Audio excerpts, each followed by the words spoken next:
Hello সবাইকে, বিয়েবাড়ির সন্ধ্যাবেলার ব্লগ নিয়ে চলে এসেছি তোমাদের সাথে শেয়ার করছে। গেটটা দেখো কি সুন্দর সাজিয়েছে। তারপর এই যে আমাদের মিষ্টি ব্রাইড সোনমিদি, এখানে আমরা একটু ফটো সেশন করে চলে এসেছিলাম। এটা আমি আর আমার বান্ধবী, ওকে আমি সাজিয়েছিলাম, আমি নিজেও সেজেছিলাম। তো তোমাদের কারোর আমার মেকআপ ভালো লাগলে কন্ট্যাক্ট করতে পারো তোমাদের স্পেশাল ডেটটা বুক করার জন্য।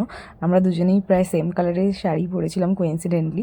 তারপরে খাওয়া দাওয়ার এখানে স্টার্টারে ছিল fish fry, crispy chilli baby corn, paneer চাটে, তার সাথে ফুচকাও ছিল, দই ফুচকা, জল ফুচকা। তো আমরা দই ফুচকা চুজ করেছিলাম। তারপরে চলে গেছিলাম মেন কোর্সে অনেক কিছু ছিল না, খুব লিমিটেড আইটেম ছিল, খুব ভালো ছিল রান্না বান্না।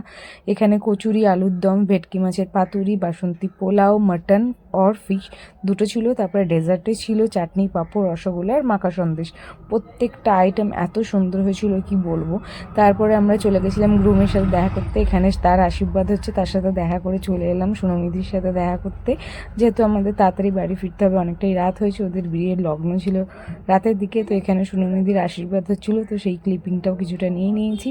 তারপরে আমরা বেরিয়ে পড়েছিলাম বাড়ির উদ্দেশ্যে। আসার সময় একটু তোমাদের ডেকোরেশনটা দেখিয়ে দিলাম। ওপেন এয়ার ডেকোরেশন খুব সুন্দর ছিল, খুব সুন্দর সাজানো হয়েছিল। আর ওখানে ওদের প্রি ওয়েডিংয়ের ভিডিওটা চলছিল। আমার ব্লগগুলো ভালো লাগলে লাইক, শেয়ার, সাবস্ক্রাইব করে দিও। বাই।